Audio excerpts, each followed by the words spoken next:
News പീഡിയയിലേക്ക് സ്വാഗതം. കേരളത്തിൽ കാലവർഷം സാധാരണയായി എത്തുന്നത് ജൂൺ മാസത്തിന്റെ ആദ്യ ആഴ്ചയിലാണ്.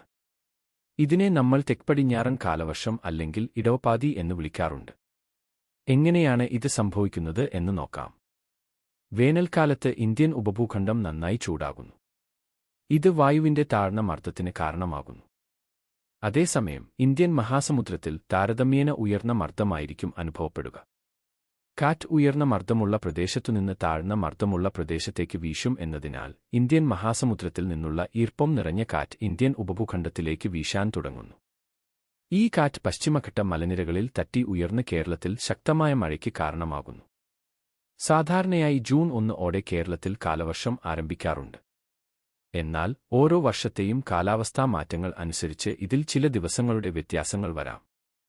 കാലവർഷം കേരളത്തിലെ കാലാവസ്ഥയെയും കാർഷിക മേഖലയും വളരെയധികം സ്വാധീനിക്കുന്നു. ഈ വർഷത്തെ 2025 പ്രവചനം അനുസരിച്ച് കാലവർഷം മെയ് 27 എത്താൻ സാധ്യതയുണ്ട് എന്ന് കാലാവസ്ഥാ നിരീക്ഷണ കേന്ദ്രം അറിയിച്ചു.